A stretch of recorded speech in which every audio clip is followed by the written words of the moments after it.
amazingly, this motley crew really has some talent. When things get tough, they can lay down a mean beat, and music is the key to Captain EO's power.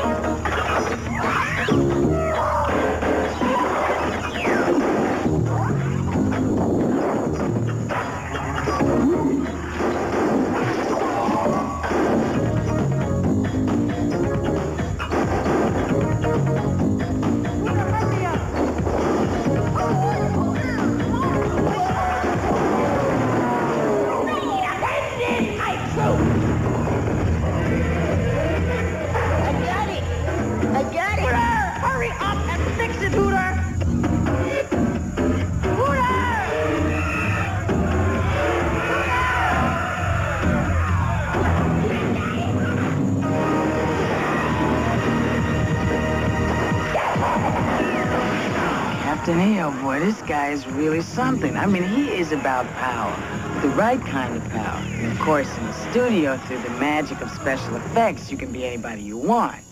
I mean, well, yeah.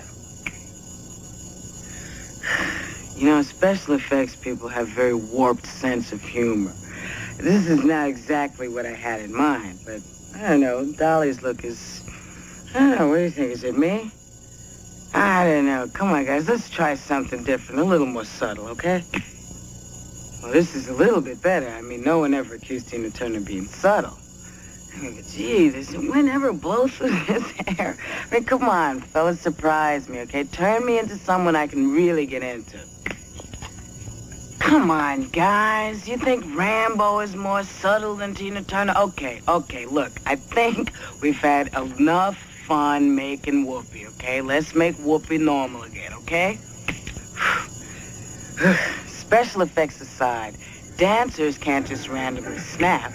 They have to be choreographed. And the choreographers were Michael Jackson and Jeffrey Hornaday. Working with Michael has, for me, been a unique experience in that usually the choreographer will devise sequences of dance and then give it to the dancers to do and tell them to perform this, where Michael's talent and approach is so unique that you're limiting yourself by just giving him what you do.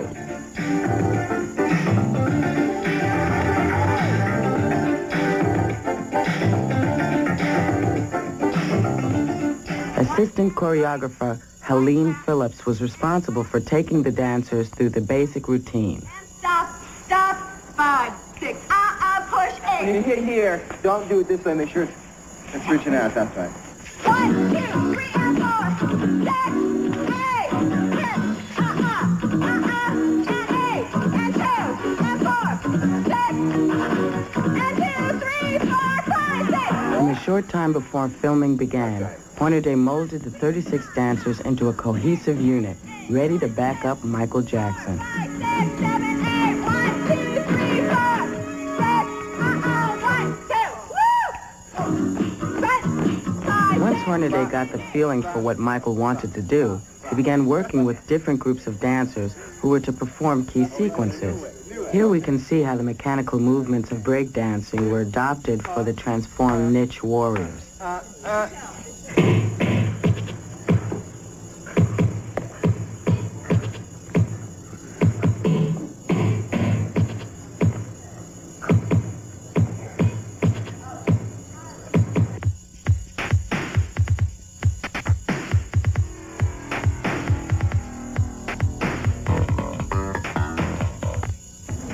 In another studio, Tony Award-winning set and costume designer John Napier is doing his best to create costumes that reflect the evil nature of the Dark Planet, but which also allow for the flexibility of movement necessary for the complex dance routines. What I'm doing with the costumes is, is trying to make people able to move in those things. They won't fall apart. In these kind of robotic characters, I'm just putting a lot of detail in because that'll work very well in 3D.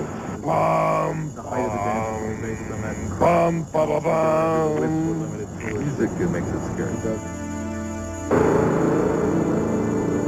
Adjustments are feverishly made until the very last minute. It's never really finished. You just run out of time. Yeah. Okay. Here we go. We're rolling!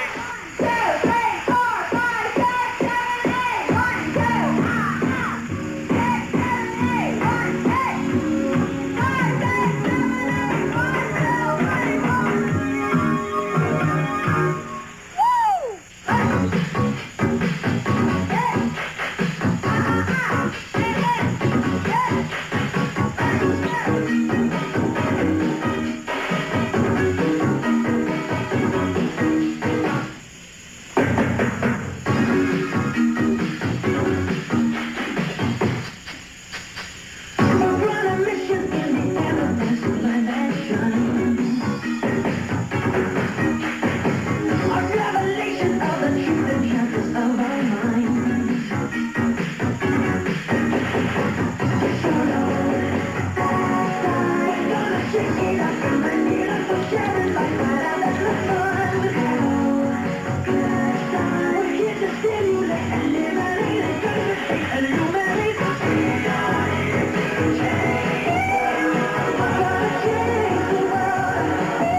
And just when you thought the world was safe for rock and roll, the Witch Queen unleashes her most ferocious fighters, the Niche Warriors.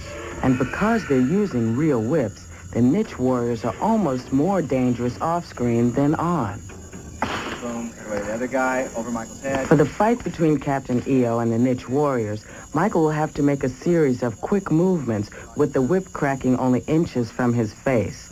So more than simple choreography is needed. Even a small mistake could have very serious consequences.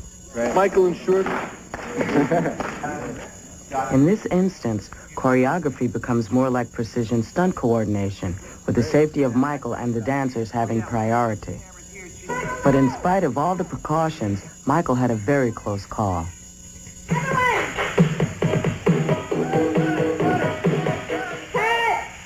Oh, Yeah, it's okay now. The scene continued to be a problem. First, one of the warriors' helmets fell off. The costume department got the helmet fixed, and then the whip broke. The prop department got the whip fixed, only to have it get tangled up in the set. Finally, all the problems were solved. Sort of. Go down.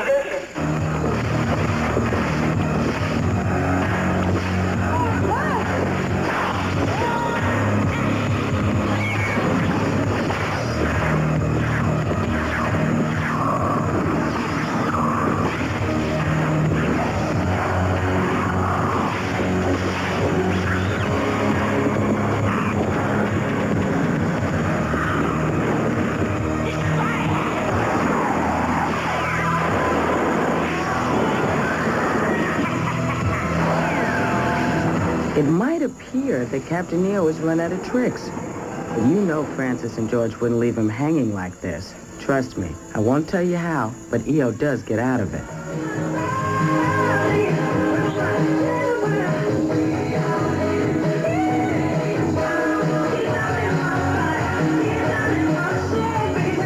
Captain EO's final confrontation with the Witch Queen herself took considerable time and expertise to achieve.